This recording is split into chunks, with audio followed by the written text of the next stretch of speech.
البناء العضلي وأهمية الميكانيكال تنشن. أهلا بيكم يا أبطال. لو أنت من الناس اللي بتحب الجيم وبتحاول تبني جسمك بشكل صح، أكيد سمعت عن حاجات زي التغذية، البروتين، وأهمية الراحة. بس النهاردة عايزين نتكلم عن حاجة مهمة جدا، وهي الميكانيكال تنشن. متقلقش من المصطلح، الموضوع أبسط مما تتخيل. الميكانيكال تنشن هو المفتاح الأساسي اللي بيخلي عضلاتك تكبر وبيساعدك توصل لشكل أقوى وأفضل. خلينا نشرح كل حاجة عنه بالتفصيل علشان تقدر تستفيد منه في تمرينك. الميكانيكال تنشن يعني إيه؟ الميكانيكال تنشن ببساطة هو التوتر اللي بتحس بيه العضلة بتاعتك أثناء التمرين. لما ترفع وزن تقيل أو تعمل حركة ببطء، العضلة بتتعرض لضغط معين، والضغط ده هو اللي بيحفزها إنها تكبر وتبقى أقوى. العضلة بتشتغل لما بتحمل عليها مقاومة، وكل ما كان الحمل ده مضبوط وبالطريقة الصح، كل ما التحفيز كان أكبر والنتيجة كانت أحسن. إزاي تستفيد من الميكانيكال تنشن؟ علشان تقدر تستفيد من الميكانيكال تنشن في تمريناتك، ركز على شوية حاجات مهمة.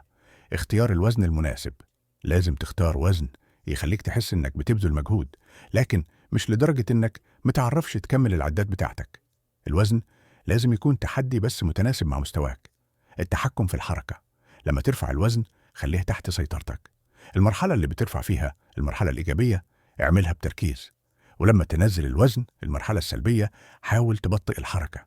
الحركة البطيئة بتزود الضغط على العضلة وبتحفزها أكتر. المدى الحركي الكامل. اشتغل على المدى الكامل للتمرين. يعني لو بتعمل مثلا سكوات، انزل لحد ما تحس إن العضلة بتشتغل بفعالية، مش نص حركة وخلاص. العدات المثالية. العدد المثالي للعدات بيكون من 6 إلى 12 عدة لكل مجموعة. ده هو المدى اللي بيحفز العضلة بأفضل شكل ممكن. التكنيك الصح. أهم حاجة تكنيكك يكون مظبوط.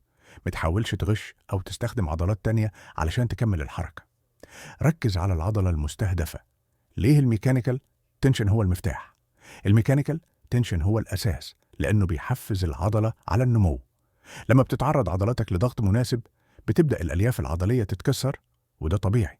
وبعد كده جسمك بيصلحها ويكبرها علشان تكون أقوى وأكبر. كمان لما تمرن عضلاتك بالطريقة دي، بتقوي التواصل بين المخ والعضلة، وده بيخلي الأداء بتاعك يتحسن مع الوقت. أخطاء ممكن تضيع مجهودك. السرعة في التمرين. لو بتعمل الحركة بسرعة، العضلة مش هتحس بالتوتر الكافي. لازم تكون حركاتك بطيئة ومركزة. أوزان خفيفة قوي. لو الوزن خفيف قوي، العضلة مش هتحس بالتحدي، وبالتالي مش هتنمو. الغش أثناء التمرين. لما تبدأ تعتمد على عضلات تانية أو تستخدم زخم علشان تكمل الحركة، انت كده بتقلل الاستفادة. الميكانيكال تنشن لوحده مش كفاية. البناء العضلي مش بيعتمد على حاجة واحدة بس. علشان تبني جسمك بشكل متكامل، ركز كمان على التغذية. البروتين أساسي علشان يساعد في بناء العضلات. اهتم بمصادر نظيفة زي البيض، الفراخ، اللحمة والسمك. النوم. الراحة. وقت النوم هي اللي بتخلي العضلات تتعافى وتكبر.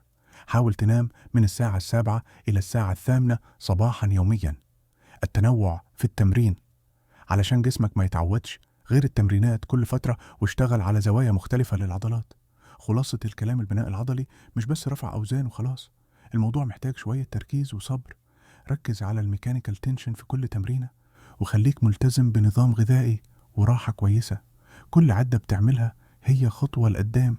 لو عندك أي أسئلة أو محتاج نصايح أكتر، سيب تعليق أو ابعتلنا على صفحتنا Workout and Fit. ما تنساش تعمل لايك وشير علشان غيرك يستفيد. مع بعض هنحقق كل أهدافنا